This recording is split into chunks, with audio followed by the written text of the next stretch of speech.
Do you know that the beliefs, the attitudes, and the values that you have in life determines what you get in life?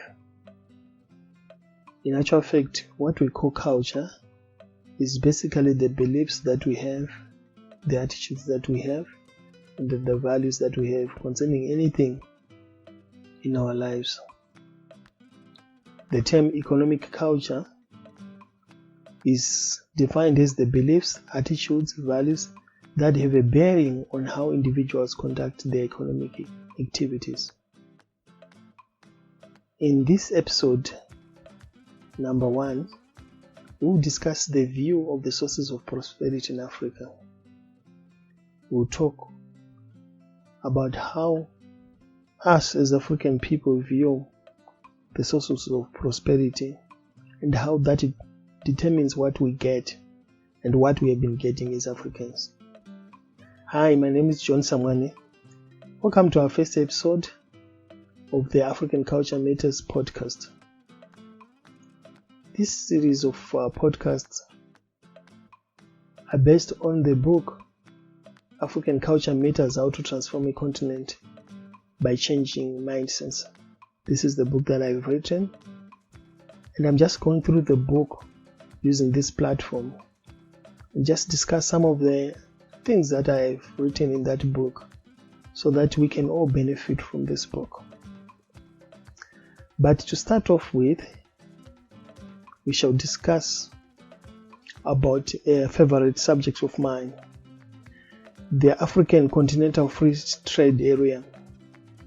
This is an initiative that I believe that it has got a great bearing on where we as Africans will be going in the next year, in the coming years. So in this episode, we'll be dealing with the objectives of the free trade area. Why did the African Union come up with the African Continental Free Trade Area?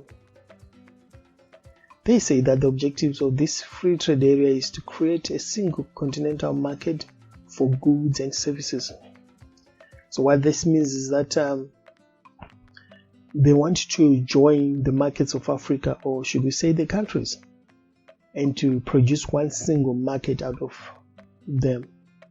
This will mean that it will be easier for you to trade with each other as Africans. So if you produce a product in Morocco and you want to sell it in maybe in Nigeria, you should be able to just go there and not worry about borders, the works. An African border is always tricky to pass.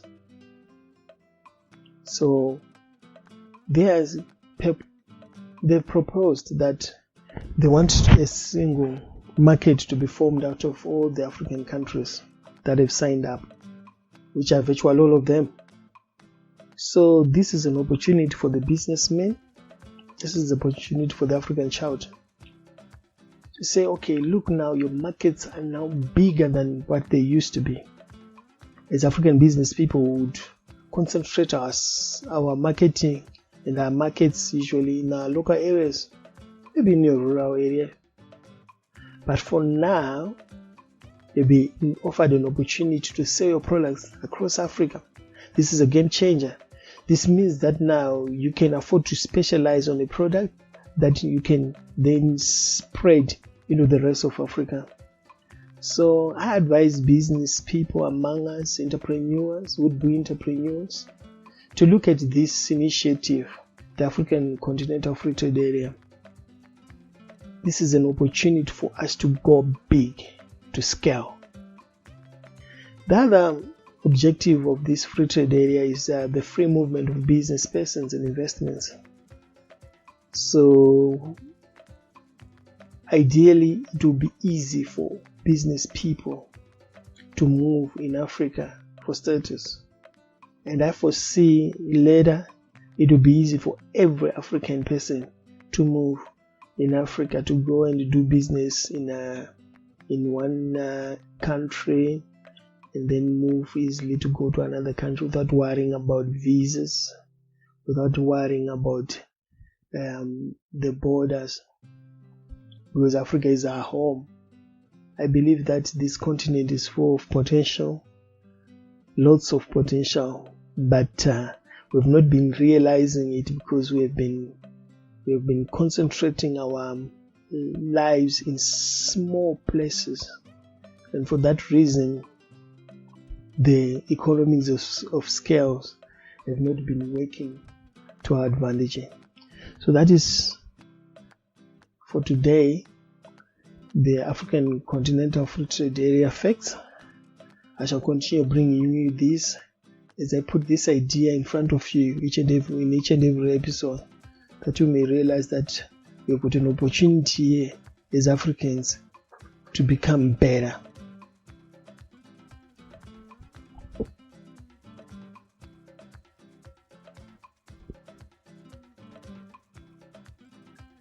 I'll go back to my slide, the first slide. So in this episode 1, we are talking about the views of the sources of prosperity in Africa. I have a chapter that deals with that in the book. So when the book is out, please do buy and learn more about Africa and the opportunities that we have in this continent. Okay, so I would define again economic culture. It is the beliefs and the attitudes and the values that have a bearing in how individuals conduct their economic activities. And chief on these beliefs and values and attitudes is the view that we have of the sources of prosperity in Africa. When I'm talking about the sources of prosperity, I'm talking about where do we normally think we'll be able to get our prosperity from, our wealth from, or even if I reduce it to our money from. Money is not prosperity, neither can it be wealth. But okay, we can use it now and say, where is our sources for this money in Africa? The predominant view of the sources of wealth in Africa is the physical resources that we have.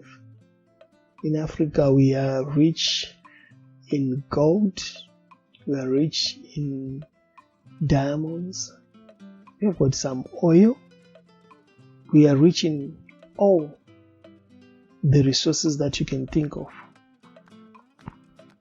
And when an African thinks about getting rich, they usually think about exploiting these resources, because this is the way that we've seen it done in Africa. So when we are thinking of being rich, we are thinking, maybe I should own a mine, or maybe I should own a farm,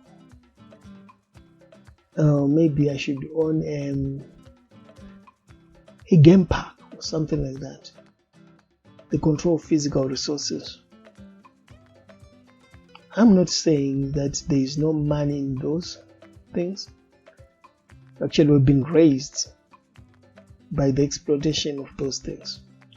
So there's money in physical resources, there's money in mining, there's money in all these economic activities.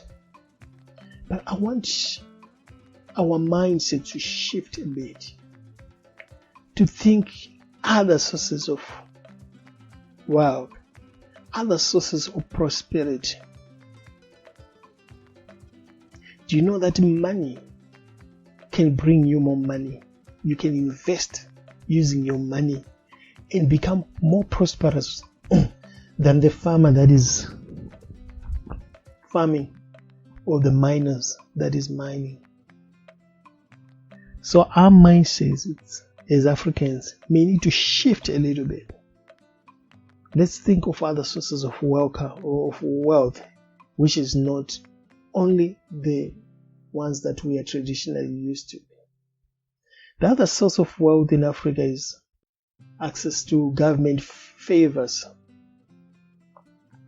Politics is synonymous with business in Africa.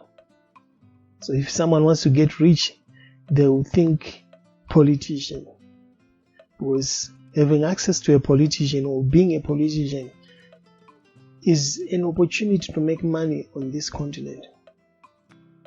It's not supposed to be, but it is. So I'm saying we should start thinking of other ways of making money that does not involve politics. Because politics is not for that. Politics is for governance. It's for taking the country forward. But we've reduced our politics to be politics of the stomach. Therefore, our governors, our leaders have lost and misplaced the plot. They are now doing other things that they're not supposed to be doing. Instead of taking care of our economies, of our countries, they're taking care of themselves and their friends. Access to government favors should never be viewed as a source of money, as a source of wealth. We have to change that. Another source that is tied to that is military power. In Africa, military power is also synonymous with wealth.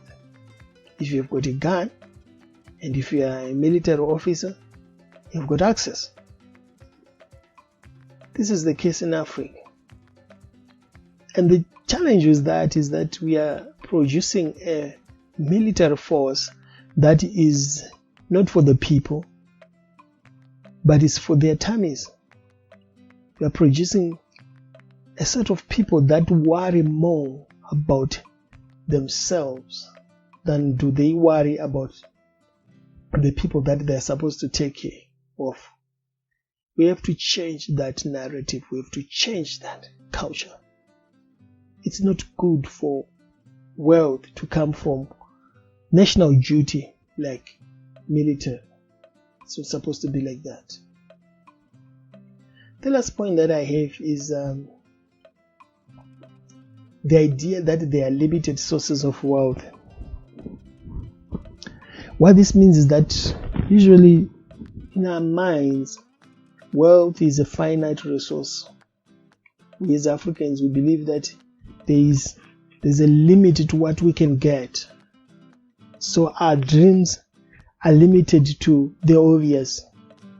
Our dreams are limited to what we can see and what we perceive with our eyes. I put it to you right now that there are more opportunities to make money than meets the eye. Your mind, your brain can be a great source of wealth in your life.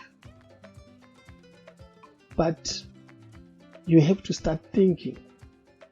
And when you are thinking, you're not just thinking the obvious. You are using your mind. I'll give you a good example. Facebook. Facebook is an idea. And it is a multi-billion dollar business. But it's an idea.